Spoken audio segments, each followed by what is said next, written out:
श्रीमद् भागवत महापुराण 15वां अध्याय। भरत के वंश का वर्णन। श्री सुखदेव जी कहते हैं, राजन भरत जी का पुत्र सुमति था। यह पहले कहा जा चुका है। उसने ऋषभ देव जी की मार्ग का अनुसरण किया, इसलिए कली युग में बहुत से पाखंडी अनाथ पुरुष अपनी दुष्ट बुद्धि से वेदविरुद्ध कल्पना करके उसे देवता मानेंगे। उसकी पत्नी वृद्धसेना ने देवताजित नामक पुत्र हुआ। देवताजित के आसुरी के गर्भ से देवधुम, देवधुन से धेनुमति, धेनुमति से परमेष्टि और उसके सुवर्षला के गर्भ से प्रतीह नाम का पुत्र हुआ। इसने अन्य पुरुषों को आत्मविद्या का उपदेश कर स्वयं शुद्ध चित्त होकर परम पुरुष श्री नारायण का साक्षात अनुभव किया। प्रतीह की भार्या सुवर्चला के गर्भ से प्रतिहर्ता, प्रस्तोता, उद्गाता नाम के 3 पुत्र हुए। ये यज्ञ आदि कर्मों में बहुत निपुण थे। इनमें प्रतिहर्ता की भार्या स्तुति थी। उसके गर्भ से अज और भूमा नाम के 2 पुत्र हुए। भूमा के ऋषि कुल्या से उद्गीत, उसके देव कुल्या से प्रस्ताव और प्रस्ताव के नियुस्ता के गर्भ से विभु नाम का पुत्र हुआ। विभु के रति के उत्तर से प्रथुषेण, प्रथुषेण के आकृति से नक्त और नक्त से ध्रुति के गर्भ से उदार कीर्ति राशि प्रवर गय का जन्म हुआ। ये जगत की रक्षा के लिए सत्य गुण को स्वीकार करने वाले साक्षात भगवान विष्णु के अंश माने जाते हैं। संयम आदि अनेक गुणों के कारण इनकी महापुरुषों में गणना की जाती है। महाराज, गय ने प्रजा के पालन पोषण, रंजन, लाड़ चाव और शासन आदि करके तरह तरह के यज्ञों का अनुष्ठान करके निष्काम भाव से केवल भगवत प्रीति के लिए अपने धर्म का आचरण किया। इससे उसके सभी कर्म सर्वश्रेष्ठ परम पुरुष परमात्मा श्री हरि के अर्पित होकर परमार्थ रूप बन गए। इससे तथा ब्रह्मवेता महापुरुषों के चरणों की सेवा से उन्हें भक्ति योग की प्राप्ति हुई। तब निरंतर भगवत चित्त होकर करके उन्होंने अपना चित्त शुद्ध किया और देह आदि अनात्मक वस्तु से अहम भाव हटाकर वे अपने आत्मा को ब्रह्म रूप अनुभव करने लगे। यह सब होने पर भी वे निराभिमान होकर पृथ्वी का पालन करते रहे।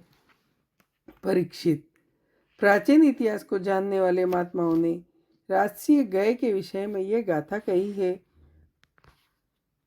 अहो, अपने कर्मों से महाराज गय की बराबरी कौन राजा कर सकता है। वे साक्षात भगवान की कला ही थे। उन्हें छोड़कर कौन इस प्रकार के यज्ञों का विधिवत अनुष्ठान कराने वाला, धर्म की रक्षा करने वाला सत्पुरुषों का सच्चा सेवक हो सकता है। सत्य संकल्प वाली परम साध्वी श्रद्धा, मैत्री, दया और दक्ष कन्याओं ने गंगा आदि नदियों के सहित बड़ी प्रसन्नता से उनका अभिषेक किया तथा उनकी इच्छा न होने पर भी वसुंधरा गो जिस प्रकार बछड़ों को स्नेह से दूध पिलाकर दूध देती है, उसी प्रकार उनके गुणों पर रीझ कर प्रजा को धन आदि सभी अभिष्ट पदार्थ दिए। उन्हें कोई कामना न थी, तब भी वेद कर्मों ने उनको सब प्रकार के भोग दिए।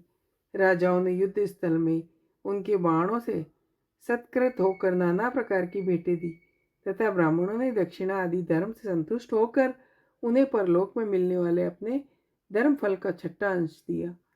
उनके यज्ञ में बहुत अधिक सोमपान करने से इंद्र उन्मत्त हो गए तथा उनके अत्यंत श्रद्धा तथा विशुद्ध और निश्चल भक्ति भाव से समर्पित किए हुए यज्ञ फल को भगवान यज्ञ पुरुष ने साक्षात प्रकट होकर ग्रहण किया। जिनके तृप्त होने से ब्रह्मा जी से लेकर देवता, मनुष्य सभी जीव तत्काल तृप्त हो जाते हैं, वे विश्व आत्मा श्री हरि नित्य तृप्त होकर भी राशि गय के यज्ञ में तृप्त हो गए थे। इसलिए उसकी बराबरी कोई दूसरा कैसे कर सकता है। महाराज गय के गयंती के गर्भ से चित्ररथ, सुगति और अवरोधन नाम के 3 पुत्र हुए। उसमें चित्ररथ की पत्नी ऊर्णा से सम्राट का जन्म हुआ।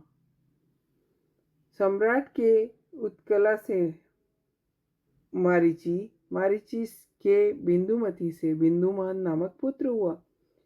उसके सरगास से मधु, मधु से सुमना से वीरव्रत, वीरव्रत के भोजा से मंथु, प्रमंथु नाम के 2 पुत्र हुए। उनमें से मंथु के सत्या के गर्भ से भोवन, भोवन के दूषणा के उदर से त्वष्टा, त्वष्टा के विरोचना से वीरज और वीरज के विशुचि नाम की भार्या से सज्जित आदि 100 पुत्र और एक कन्या का जन्म हुआ। वीरज के विषय में यह श्लोक प्रसिद्ध है। जिस प्रकार भगवान विष्णु देवताओं की शोभा बढ़ाते हैं, उसी प्रकार प्रियव्रत वंश को इसमें सबसे पीछे उत्पन्न हुए राजा वीरज ने अपने सुयश से विभूषित किया था। इति श्रीमद्भागवत महापुराण परमहंसाय संहिताय पंचम स्कंद 15वां अध्याय। जय हो।